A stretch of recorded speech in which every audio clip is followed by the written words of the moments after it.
Cuando te sientes frustrado, cuando sientes que no estás haciendo lo que la vida tenía pensado para ti, cuando sientes que podrías estar haciendo mucho más, cuando sientes la infelicidad de no hacer lo que realmente quieres hacer, te piensas que mucha gente piensa que es porque no tengo la capacidad, no soy lo suficientemente bueno.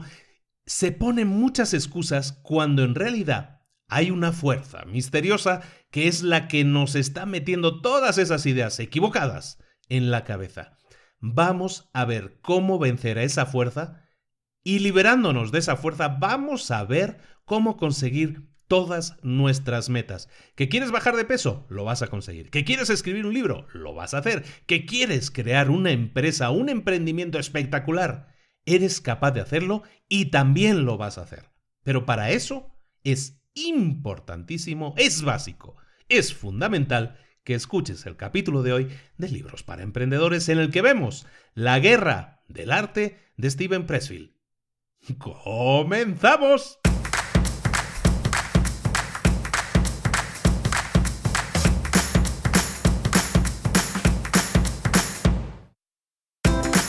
Bienvenidos al podcast Libros para Emprendedores. Para alcanzar el éxito en cualquier negocio que quieras emprender, debes formarte, debes estudiar, aprender para emprender. Y para ello, no hay nada mejor que un libro. En el podcast Libros para Emprendedores te ayudamos de 3 maneras. Primero, seleccionando los mejores libros del mercado para ayudarte a emprender, a mejorar en tu emprendimiento. Segundo, te ofrecemos gratis un resumen de los puntos más valiosos explicados en cada libro. Y tercero, te damos finalmente pasos a seguir para poner en práctica todas esas lecciones aprendidas y así poder acortar tu camino hacia el éxito. Ya sea en marketing, ventas, liderazgo, emprendimientos, mentalización, vamos a analizar lo mejor de los mejores libros del mercado y te lo vamos a dar todo bien masticadito y listo para ser aplicado. Soy Luis Ramos, empresario y emprendedor, y voy a acompañarte, si me lo permites, en este camino. Sin más, comenzamos. Muy buenas a todos, bienvenidos un día más a Libros para Emprendedores. Esta semana vamos con un libro que también tenía yo muchas ganas de revisar. Bueno, muy buenas a todos. Este libro se llama La guerra del arte. Es un juego de palabras con el famosísimo libro escrito hace miles de años de Sun Tzu que se llamaba El arte de la guerra. Bueno, pues este señor que se llama Steven Pressfield, que escribió en el año 2002 este libro, lo tituló La guerra del arte, The War of Art. Y este señor Steven Pressfield es una persona muy interesante, tiene una historia súper apasionante. Te recomiendo que te entretengas un día a leerla si quieres por la Wikipedia, yo creo que debe estar. Porque ha sido como aventurero, ha sido marine, ha sido un poco de todo y desde hace muchos años, desde los años 70, se dedica a escribir novelas. Y durante toda su vida ha escrito novelas, es decir, libros de ficción. Y llegó el año 2002 y fue cuando escribió este libro que es una especie de, podríamos llamar casi ensayo, libro de autoayuda, libro de mentalización, en el que básicamente lo que hace es plasmar sus experiencias como escritor, ¿no? Las experiencias, sobre todo lo traumático que puede llegar a ser para otras personas el ponerse a escribir, el decidir si es o no es escritor. El tema con la guerra del arte es que toda la enseñanza que da, que explica en el libro, que es un libro muy fácil de leer, muy rápido, son 160 páginas más o menos, se lee en una sentada muy rápidamente porque los capítulos son también muy cortos. Bueno, pues esas enseñanzas sirven no solo para el que quiera ser escritor, sino también para el que quiera ser empresario o para la persona que quiera bajar de peso, en definitiva para cualquier persona que quiera ponerse a hacer algo, pero le cueste. Le esté costando por alguna razón, ¿no? Y lo que se habla en este libro es precisamente de eso, de las razones que nosotros tenemos, nos ponemos, nos imponemos, o a veces cómo funciona nuestro cerebro a ese tipo de niveles y que nos impiden realmente hacer las cosas. Eso en el libro es lo que él llama la resistencia que se nos aplica a nuestra mente para que no hagamos las cosas. Y son malas jugadas que nos hacemos a nosotros mismos o malas jugadas que nos puede hacer el entorno. Vamos a hablar de todo eso hoy en el resumen de este libro. Es interesantísimo, como te comentaba, escrito en el año 2002. El primer libro de no ficción de Steven Pressfield tuvo muchísimo éxito, tiene muchísimo éxito hoy en día todavía. Es uno de los libros más recomendados por todos los gurús porque realmente te toca directamente al corazón, te toca directamente a la cabeza, pero también te toca directamente al corazón, a todos esos problemas, a todos esos bloqueos, muros que nosotros nos ponemos o otros nos ponen para intentar conseguir nuestras metas y tus sueños. Ahora mismo en el grupo de retos para emprendedores estamos haciendo ahora mismo un reto que tiene que ver con hacer cosas que te acerquen a tu meta, ¿no? Y hay gente que se está encontrando con problemas para aplicar esos retos, para llevarlos a la práctica, y todo eso, toda esa problemática de estas personas tiene mucho que ver con lo que vamos a ver hoy, con la resistencia. Como digo, es su primer libro de no ficción, no ha sido el último, tuvo mucho éxito y de ahí sacó una especie, llamémoslo, continuación a este libro, y luego pues ha seguido escribiendo libros de no ficción y libros de ficción intercalando. Bueno, sin más nos ponemos directamente con el contenido. El libro empieza con una declamación muy fuerte.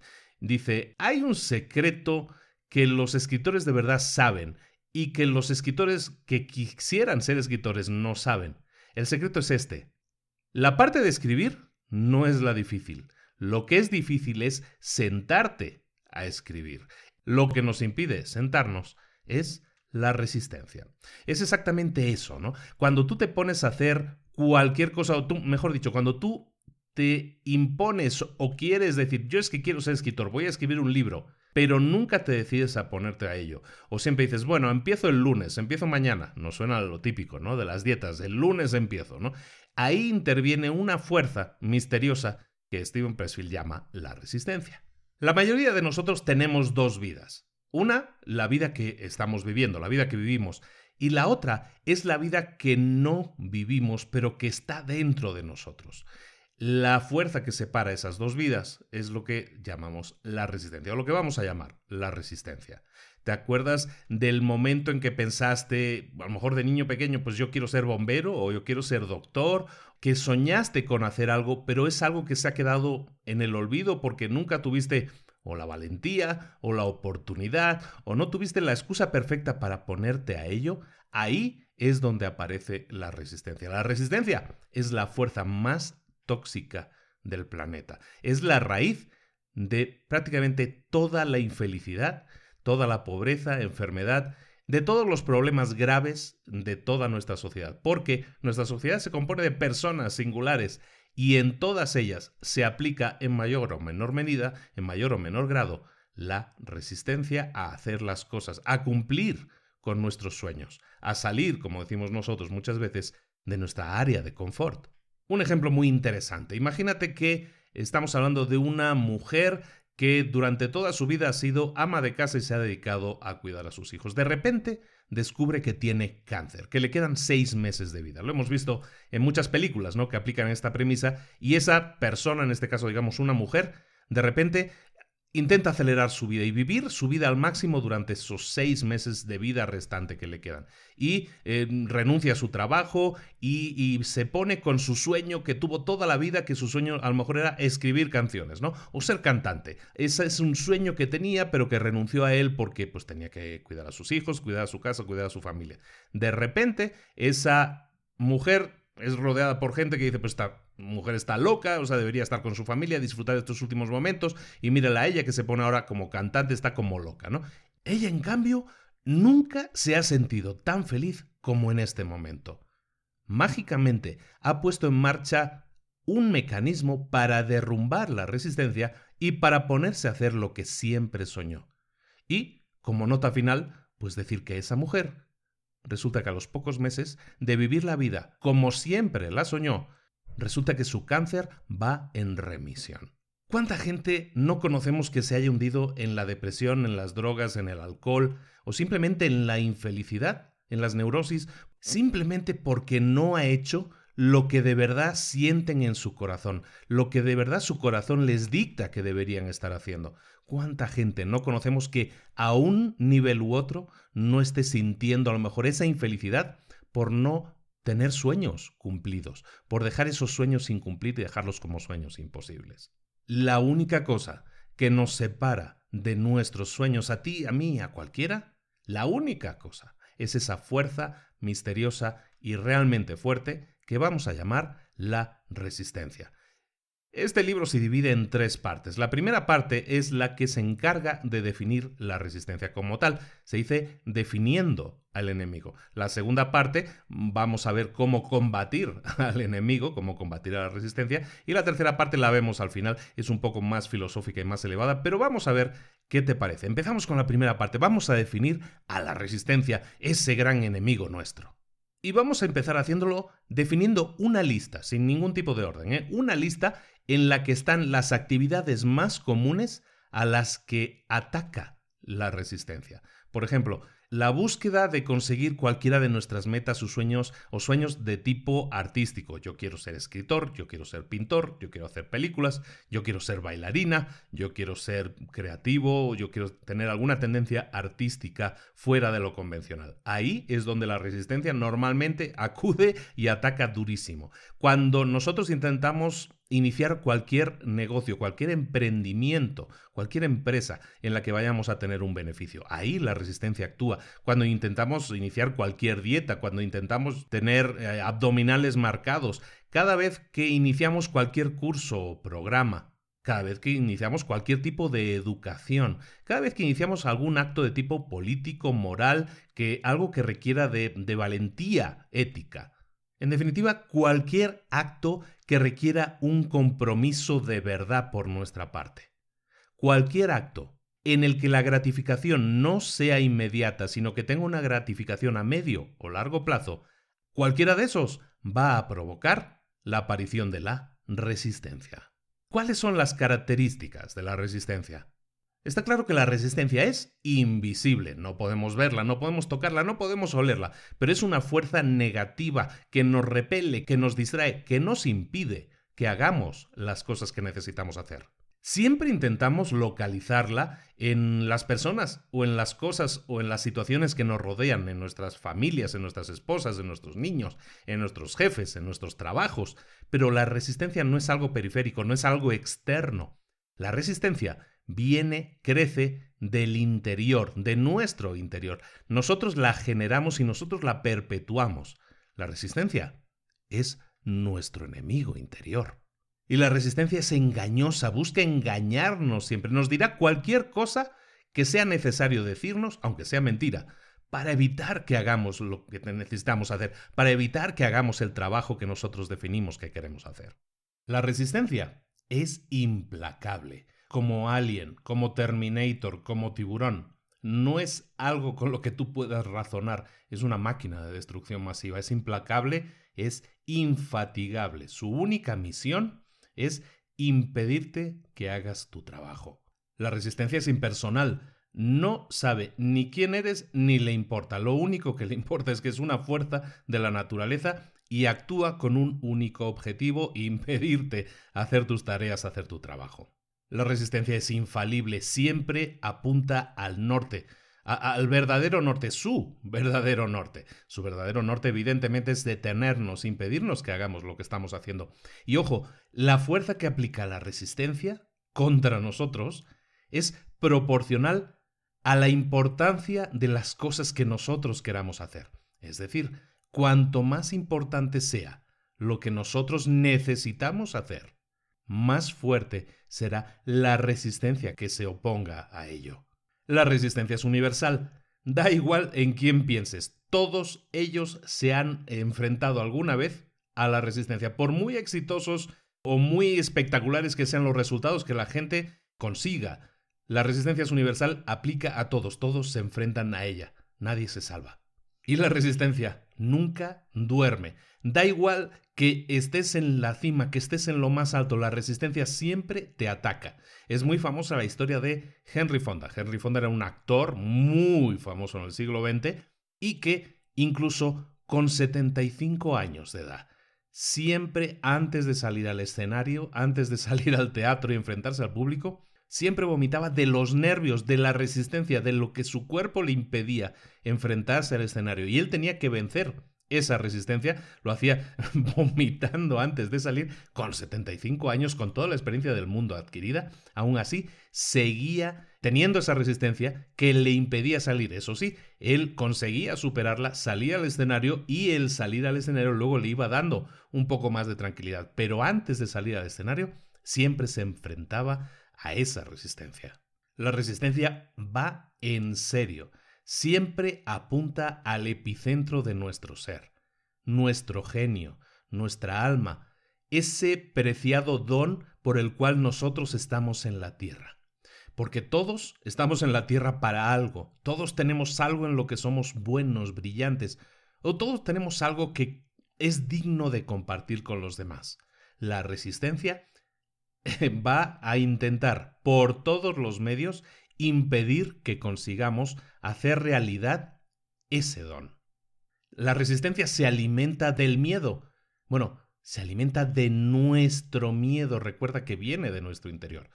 Su único alimento, su única fuerza, lo que le hace crecer es nuestro miedo. Si eres capaz de dominar tu miedo, habrás dominado la resistencia. La resistencia solo trabaja en una única dirección. Y esa dirección siempre es la opuesta a tu ascenso. Si tú estás intentando mejorar, subir, ascender, la resistencia siempre va a empujarte hacia abajo. Siempre empuja en esa dirección. Nunca te va a empujar para que llegues más arriba. Al contrario, va a intentar impedir que subas. Y recuerda esto, la resistencia es mucho más poderosa cuando ya te estás acercando al final.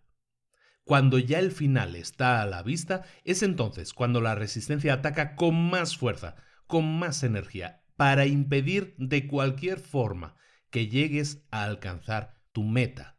Otro punto muy interesante, de hecho, es el tema de que la resistencia siempre va a intentar reclutar aliados externos. Ojo a esto. Cada vez que una persona esté superando la resistencia y esté acercándose a sus metas, esté intentando conseguir algo, va a aparecer resistencia de personas del exterior. Gente que a lo mejor va a intentar, por medios indirectos, impedir que tú llegues a tu meta. A lo mejor se van a presentar enfermedades, te van a acusar de que estás cambiando, ya no eres la misma persona que antes, ya no me haces caso. Vas a notar que personas del exterior empiezan a acusarte de cosas que a lo mejor para ti no tienen sentido. Eso es la resistencia que ellos mismos tienen al ver que tú vas a tener éxito y ellos todavía no. Esa resistencia que ellos tienen va a volcarse contra ti y esos son los aliados que la resistencia va a buscar. Lo único que tú puedes hacer en esos casos es servir de ejemplo, servir de inspiración. Lo que no puedes es dejarte vencer, no por factores externos, no si tú estás seguro, segura de que te estás acercando, que estás en la dirección adecuada de tus metas. La procrastinación es la forma más conocida de resistencia. La procrastinación es lo siguiente. Imagínate que yo soy un músico. Yo no me digo a mí mismo, nunca voy a escribir una sinfonía. Yo lo que me digo a mí mismo, influido por la resistencia y la procrastinación, es, sí voy a escribir una sinfonía algún día, pero mañana comienzo. Eso es la procrastinación. No es decir no a tus metas, es decirle sí, pero dejarlas, atrasarlas, impedir que se empiecen a realizar. Esa es la resistencia en forma de procrastinación. El problema de la procrastinación es que se puede convertir en un hábito. Nunca, nunca, nunca te olvides de que tú estás aquí para cambiar vidas. Puedes cambiar vidas. Por lo tanto, la manera de vencer la procrastinación es sentarte y hacer lo que tienes que hacer, hacer tu trabajo. A veces la resistencia viene disfrazada de sexo, porque el sexo te da satisfacción inmediata, obviamente. Cuando te acuestas con alguien, te sientes validado, te sientes aprobado, te sientes incluso amado. Pero hay una forma de medir si eso que está sucediendo proviene de la resistencia o del amor verdadero. Cuanto más grande sea el vacío que sientas después, al levantarte de esa cama, más grande ha sido la influencia de la resistencia. Acuérdate de esto. Muchas veces utilizamos también el sexo como excusa para no hacer otras cosas. Si te sientes vacío después de hacerlo, es que eso está influido por la resistencia. La resistencia está actuando ahí fuertemente. Muchas veces la resistencia busca que nos creemos problemas, incluso nosotros nos creamos problemas para llamar la atención, porque de esa manera, llamando la atención, nos sentimos bien, nos sentimos atendidos, nos sentimos protagonistas, y eso es la resistencia en acción. Y me dices, ¿y por qué? ¿Qué relación tiene una cosa con la otra?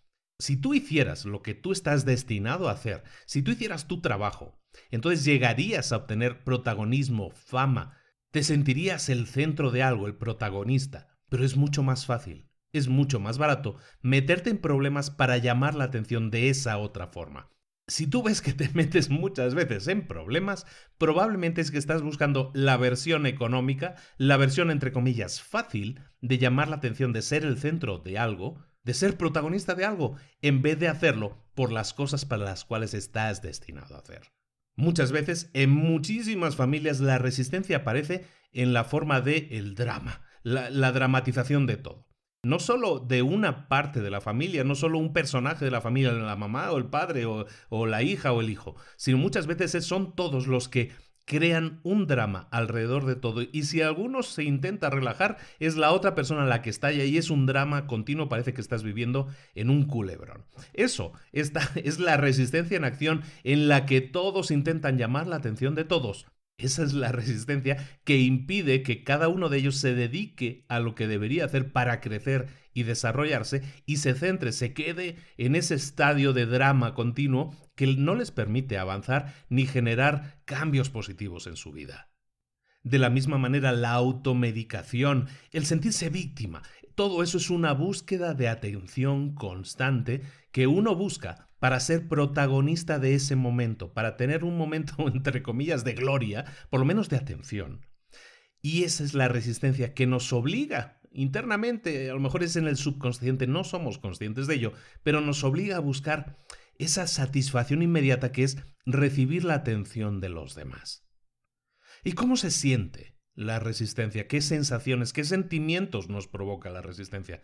Pues muy fácil, todo sentimiento negativo que tú sientas, la infelicidad, el aburrimiento, la falta de satisfacción, el estar disgustado continuamente, el odiarte a ti mismo, el no sentirte validado para hacer las cosas, el no sentirte lo suficientemente bueno, todos esos sentimientos son en realidad resistencia aplicada a ti y a tu vida. Y hay gente que puede caer en la más profunda de las depresiones, y todo eso es provocado por la resistencia también, que nos impide desatarnos, soltarnos y ser libres para hacer lo que realmente queremos hacer, y preferimos a veces doblegarnos ante esa sensación negativa y decirnos que es que no hay salida, es que no puedo hacer otra cosa.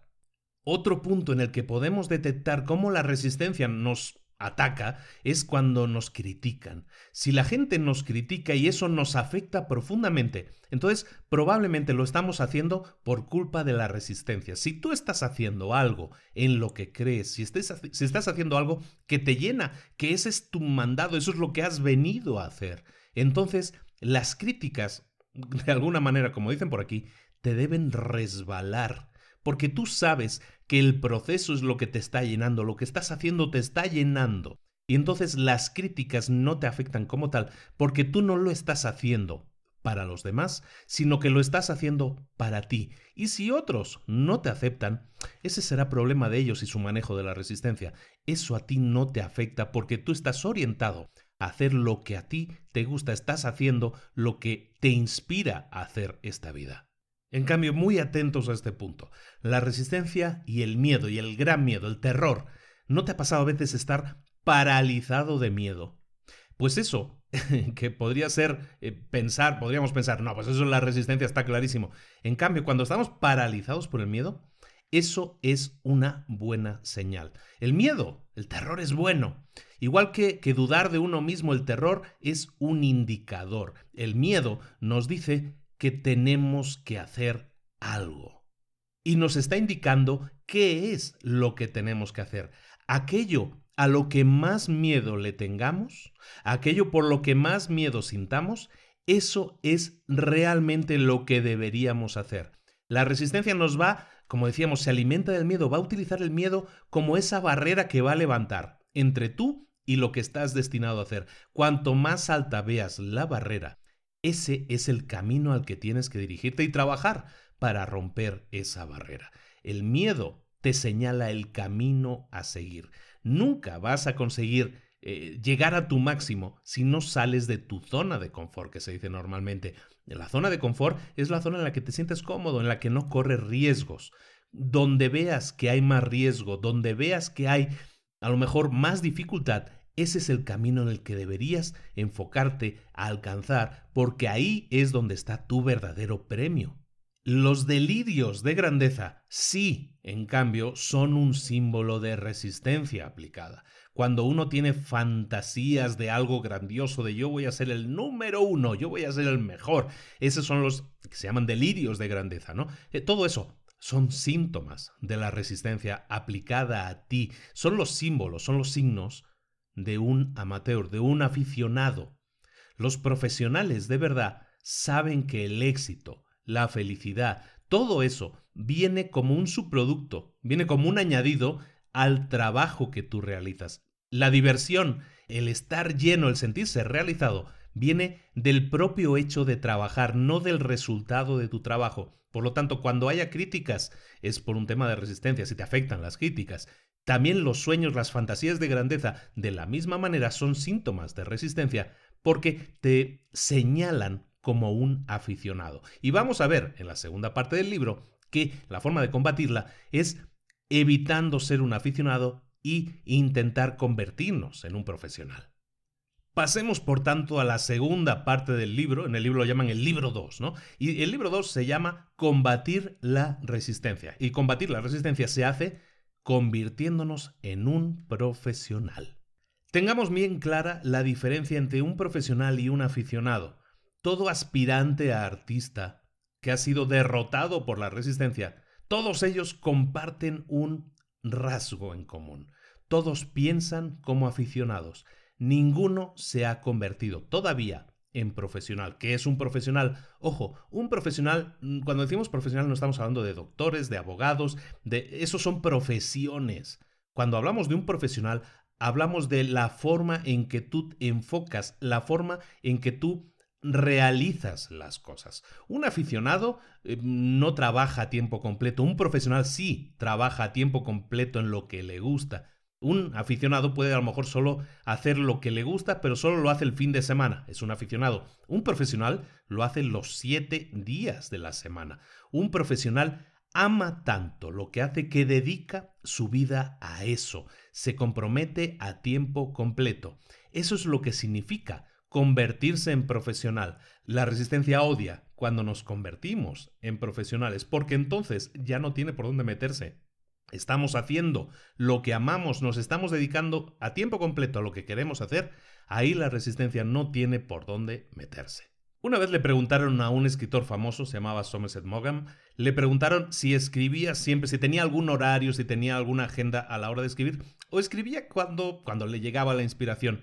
Y entonces él decía, yo escribo solo cuando me llega la inspiración, pero afortunadamente la inspiración me llega todos los días a las 9 en punto de la mañana. Eso es ser un profesional. Un profesional tiene esos hábitos ya engranados en sí y sabe que a determinada hora se va a sentar y eso va a activar todos los mecanismos que van a provocar que el trabajo fluya, se convierte en un hábito. Para todos los que están en el grupo de retos para emprendedores, creo que todo esto les va a sonar mucho. Y eso es lo que yo pretendo generar en esos retos. Generar profesionales. Gente que empiece a hacer lo que desea hacer. Que se centre en un objetivo y que haga cada día, sin parar, vaya sumando acciones que le acerquen cada día más a su meta. Eso, según este libro, es ser un profesional. Muchos en el grupo ya están empezando a ser súper profesionales.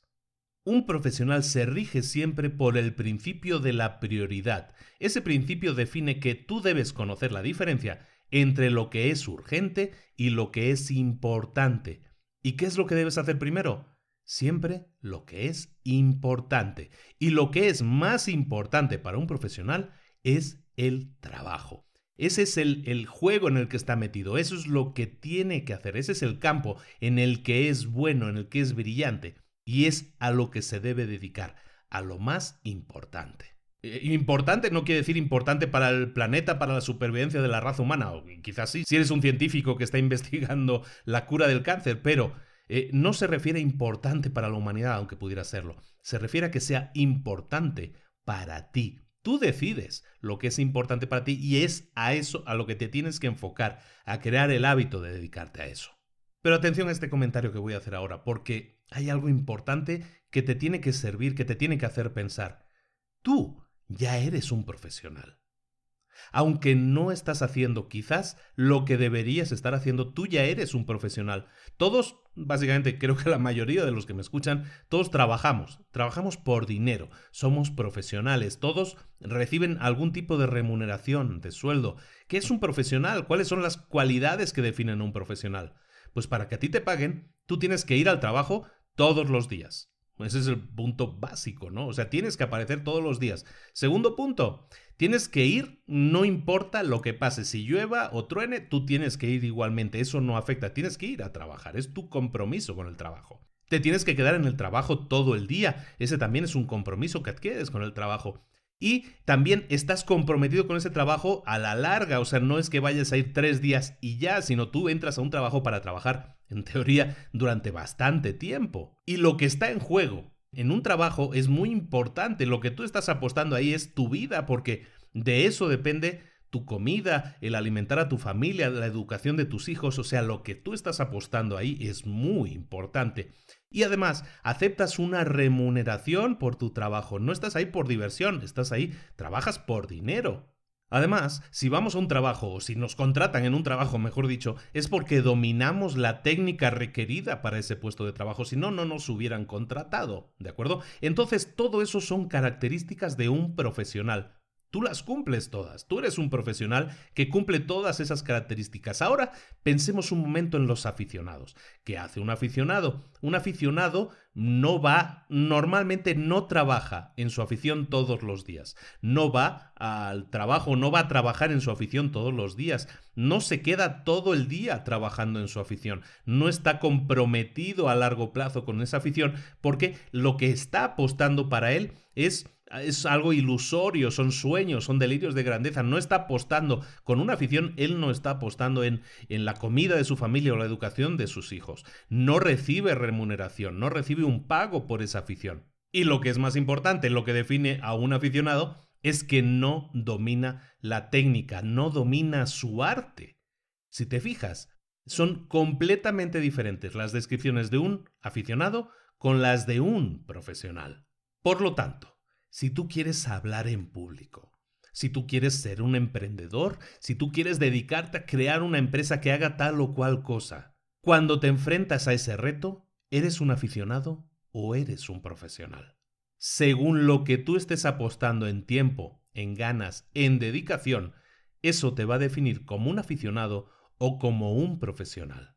El profesional, aunque acepta dinero, su trabajo lo hace porque le gusta hacerlo, disfruta realmente de su trabajo. Y es que para ser profesional tienes que amar lo que haces. Si no, sería imposible que dedicaras tu vida a eso. Nunca sería tu meta y nunca sentirías amor por lo que estás haciendo, sino que sentirías que estás en un trabajo, sentirías que estás en un empleo. ¿Cuáles son las características de un profesional? Un profesional es paciente. Un profesional entiende que la gratificación puede tardar en llegar. No busca la satisfacción inmediata. Sabe que la satisfacción puede llegar al medio o al largo plazo.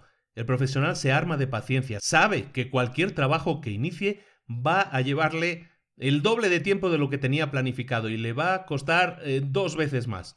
Lo acepta, le parece bien, reconoce que eso es la realidad y no le importa, porque eso es lo que a él le gusta hacer. Un profesional busca además que su entorno esté en orden. El desorden es distracción y la distracción impide que su arte se aplique correctamente, que su meta se haga correctamente. El signo de un profesional siempre va a ser un entorno ordenado. Un dato muy importante, un profesional actúa siempre aunque tenga miedo. Fíjate la diferencia entre un aficionado y un profesional en este punto. Un aficionado siempre cree que primero tiene que superar sus miedos, ganar en seguridad y entonces empezar a hacer el trabajo. Un profesional sabe que el miedo no va a desaparecer nunca y actúa aunque tenga miedo. Henry Fonda sabe que el miedo no va a desaparecer. Con 75 años seguía vomitando de miedo por salir al escenario, pero aún así, después de eso salía, superaba sus miedos. El miedo siempre va a estar ahí, no va a desaparecer. No esperes a que desaparezca, no esperes a estar de nuevo en tu zona de confort para intentar hacer algo. Hay que correr riesgos, hay que vivir con miedo para intentar poder superarlo y conseguir las metas que te propongas. Un profesional nunca va a aceptar excusas. Siempre la resistencia va a estar intentando atacar, siempre le va a ofrecer excusas para no hacer lo que tiene que hacer. El profesional respeta esa resistencia, respeta el ataque que recibe, pero eso no le sirve como pretexto, porque sabe, un profesional sabe, y esto lo hablamos mucho en el tema de los hábitos, un profesional sabe que si interrumpes tu hábito hoy, es más que probable, aumentan las probabilidades de que también lo rompas mañana. Y si lo rompiste hoy y lo rompiste mañana, ya lo rompiste de nuevo, tienes que volver a empezar. Y la resistencia lo que ha hecho es encontrar una brecha para entrar. Esto lo saben muy bien los alcohólicos que dejaron de beber alcohol, esto lo saben bien los que alguna vez hemos dejado de fumar y lo hemos conseguido. Sabemos que si volvemos a encender un cigarrillo, aunque sea en una fiesta y digamos, solo es un cigarrillo, no pasa nada, o solo es una cerveza, no pasa nada. En realidad sí pasa, porque es una brecha por la cual la resistencia vuelve a entrar y decir, pues solo fue un cigarrillo, no pasó nada, y mañana me fumo otro, y al día siguiente me fumo dos, total, solo son dos. Y al final no te das cuenta y la resistencia se volvió a apoderar de ti y concluyó que tú podías dejar tus hábitos porque tú los rompiste una sola vez. Un profesional siempre se enfoca en buscar, en conseguir su meta, da igual las vicisitudes que pueda haber a su alrededor. No espera que el terreno sea planito para empezar a correr. Siempre está intentando correr a máxima velocidad. Entiende un profesional que a tu alrededor puede haber injusticias, errores, problemas, falta de entendimiento. Eso no te debe impedir como profesional que te sigas enfocando en conseguir tus metas. Si te agarras, si te escudas en una injusticia para quejarte, para sentarte y decir, es que mira lo que me pasó, lo que estás haciendo es convertirte de nuevo en un aficionado que acepta presiones externas para dejar de hacer lo que sí necesita estar haciendo. Un profesional se va a dedicar siempre a dominar, a perfeccionar siempre un poco más sus técnicas. La definición de un profesional, esto en el deporte lo vemos mucho. Pensad para mí un ejemplo, Rafa Nadal, tenista español de Mallorca, y este tenista yo lo llevo siguiendo, pues, ¿cuánto llevará jugando? Ya como 12, 14 años, desde que era un muchacho. Este chico siempre se ha dedicado a seguir practicando, dominando, mejorando su técnica. Evidentemente, todos los tenistas, no solo él, ¿no? Pues es la persona que yo puedo decir que más he seguido y siempre se ha seguido entrenando, respetando a sus rivales, nunca una mala palabra y siempre ha seguido entrenando para descubrir cosas nuevas, para mejorar en su juego, para mejorar tal o cual golpe. Esa es la característica de un profesional. Cuando Rafa Nadal llegó a ser número 1 del mundo, no se quedó allá, siguió entrenando, siguió cargando la bolsa de las raquetas, siguió siendo una persona humilde, no presuntuosa, no presumiendo de que era el número 1, sino en cambio siguió siendo honesto consigo mismo y diciendo, yo todavía puedo ser mejor, yo todavía puedo mejorar. Michael Phelps, cualquier deportista de altísima élite, se caracteriza por ser súper profesional en sus entrenamientos. ¿Por qué? Porque siempre quiere dominar y mejorar en su técnica. Esa es la característica de un profesional de verdad. Un profesional no se toma el fracaso como algo personal.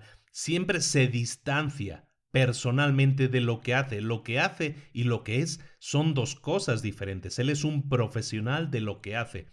Si fracasa, si tiene algún tipo de fracaso, no se lo puede tomar como algo personal. Si te lo tomas como algo personal, automáticamente la resistencia entra y va a encontrar excusas para obligarte a dejar lo que estás haciendo.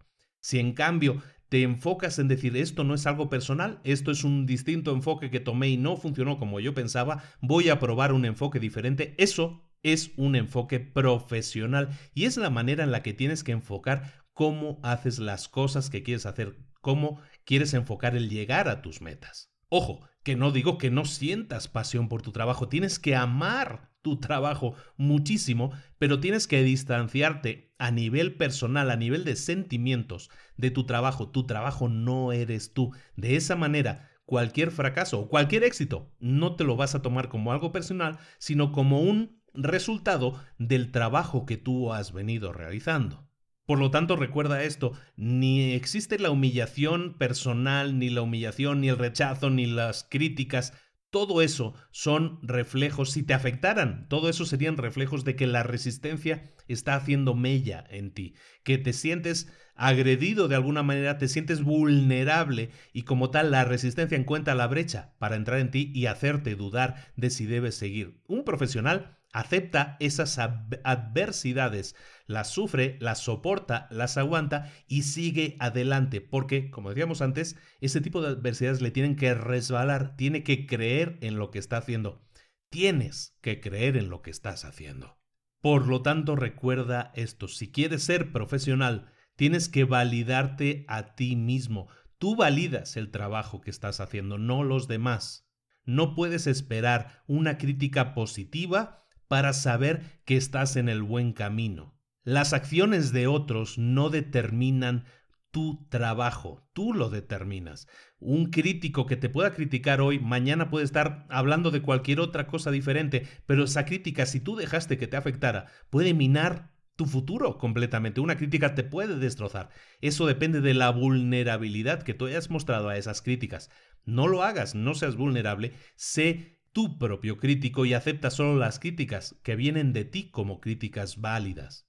Un profesional siempre va a reconocer sus limitaciones, va a contar con un contable, con un abogado, con un agente, con todo aquel personal que sea necesario para ocuparse de las áreas en las que él no es brillante.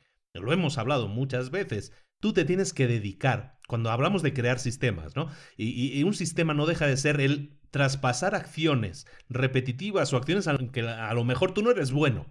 Traspasárselas a otra persona que sea buena. Yo no soy un abogado, ni pretendo serlo. Puedo conocer algo de leyes, sí, porque pues para eso estás en temas de empresa, pero todos los temas de empresa legales los lleva un abogado. Todos los temas de contabilidad los lleva un contable, mi contador. Todos esos temas yo los delego en gente que es profesional en lo que hace. Yo no soy profesional en estas cosas ni quiero llegar a serlo. Yo me debo ocupar en lo que yo soy bueno, en lo que yo soy profesional. Para acabar entonces con este módulo, decir solo una cosa.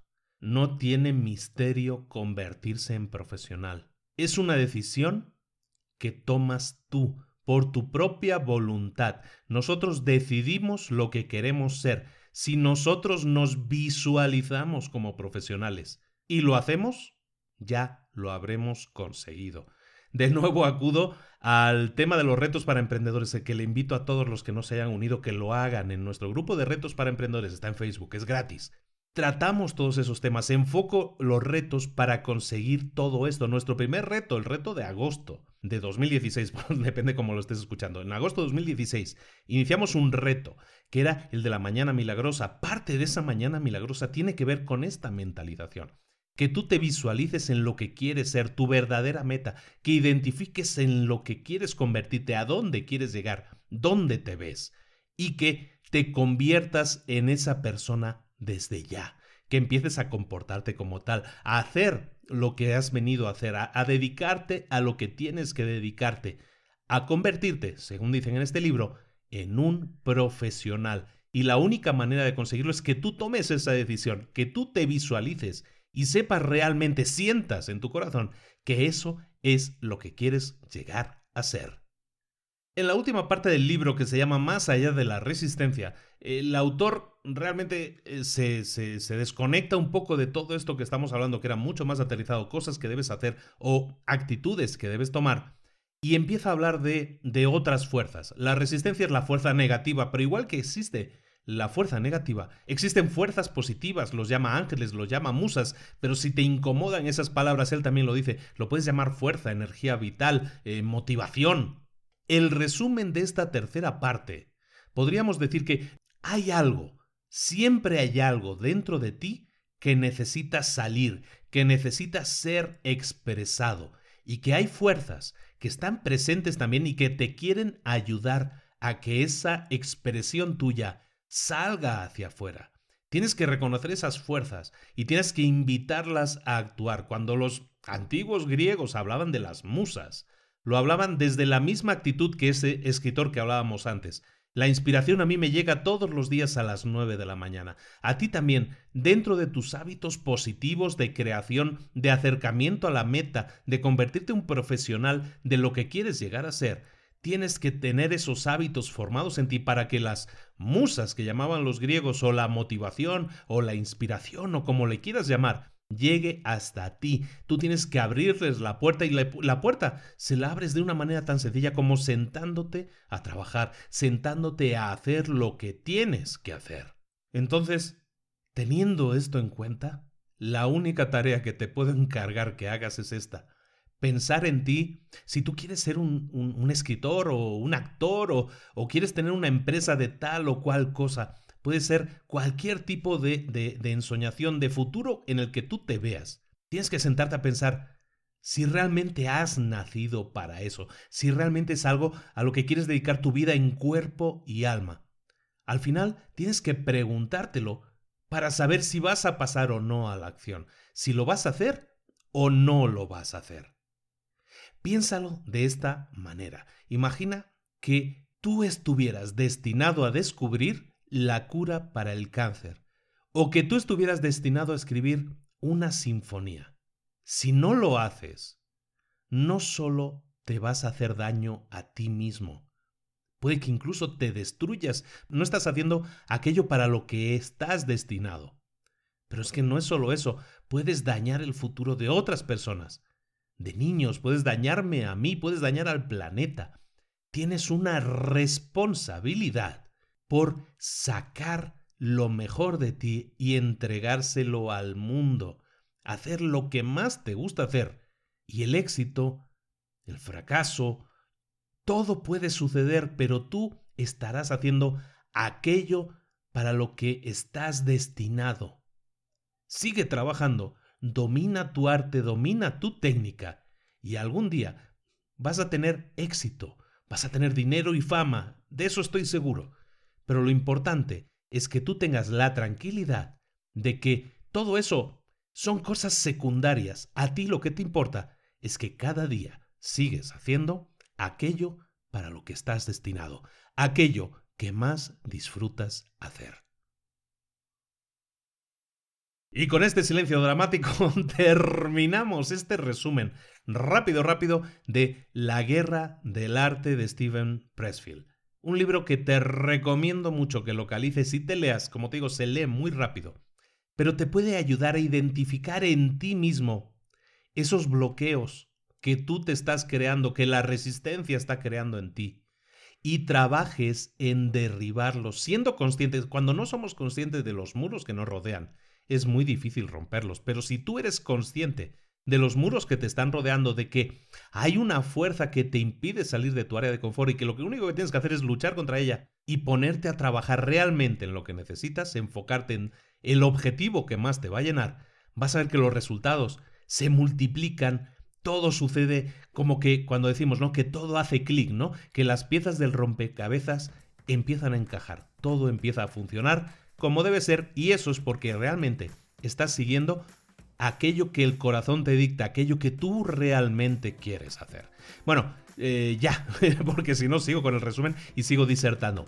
Espero que te haya gustado mucho el libro, te recomiendo mucho que lo leas. Y la próxima semana nos vemos con otro libro para emprendedores. Como siempre, espero tus comentarios en Facebook, que es normalmente donde más nos encontramos. También lo puedes hacer en la página de Libros para Emprendedores.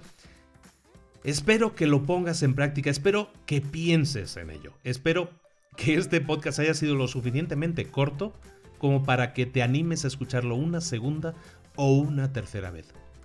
Está hecho a propósito, no lo he hecho tan largo como otros porque sí me gustaría que los comentarios, las lecciones que hemos estado revisando en este resumen te lleguen lo más dentro posible.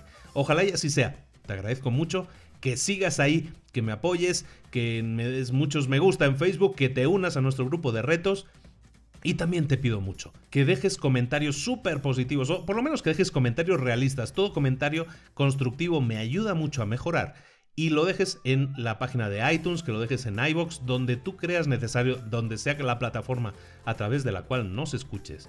Y que me ayudes de esa manera a seguir posicionando este podcast lo más arriba posible para que la mayor cantidad de gente posible se beneficie de todo lo que estamos construyendo aquí, de todo este conocimiento compartido, de todo lo que estamos, de esta biblioteca, audiobiblioteca virtual que estamos creando. Habría que inventar una palabra para ello. Bueno, te mando un saludo, un abrazo muy grande, un saludo. La próxima semana nos vemos en Libros para Emprendedores.